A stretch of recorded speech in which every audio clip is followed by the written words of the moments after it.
Vinny Vegas from Las Vegas. Dixie, when your creative people come to you with their ideas or a proposed direction for the television product, how do you distinguish between a good idea and a bad idea?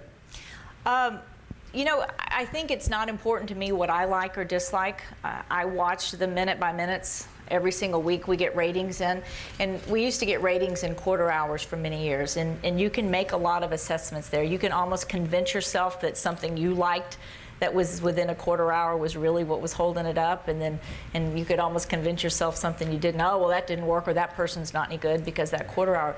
But when you get those minute by minutes and you see what people are watching and when they're turning that dial and when they're turning it back on and who's holding it and what demos are watching what, that's hard to deny. And that's what I have to listen to. I mean, it's not a matter of what I like, and I think if I were even to ask everybody in this room, you know, to try to come up with something that you're 100% honestly in support of, I don't think one of you, except the passion and your love for wrestling, would we be able to agree on that. And so I think the thing is there's a lot of differing ideas and opinions, but the best way to go about finding out if something you're doing is working is to look at those ratings and to get that specific feedback. Mm-hmm. David, a familiar face?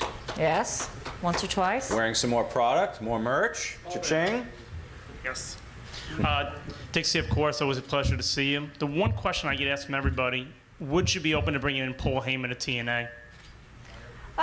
Absolutely. I mean, he's a great talent. I know that several people at our company talk with him. I've never talked with him personally, but he's a great talent. He'd be a good addition.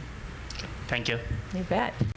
Aaron H., by what standards do you judge the creative people behind TNA programming? How do you evaluate job performance among your creative department personnel, including Vince Russo? What types of goals are set for your writers, and have these goals been met, and have these goals consistently been met? If not, how do you deal with failures to meet goals? Well, I think in addition to the ratings for specifically the television product, you have to look at how your different revenue streams are doing. And you know, we're very blessed that in a very difficult economy, one of the worst recessions ever, you know, we've had financial growth, and just since the beginning of this year, we've actually had significant revenue growth in every single department in our company, and that's something to be really proud of. You carrying it to the bottom line? Pardon me? Carrying it to the bottom line? Cash flow? Absolutely. Very nice. So I mean, that's how you have to judge things. And so, you know, we can sit here and look at, you know, so you asked, I think it was you, it was going back to Thursday's a failure or something like that.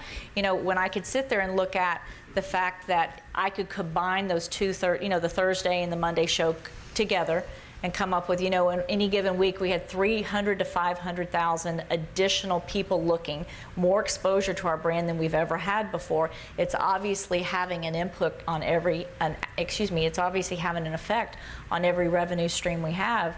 You know, those are the things that talk to me most. How are you, Morgan? I'm very good. How are you? I'm good. It's great to see you. Great to see you too.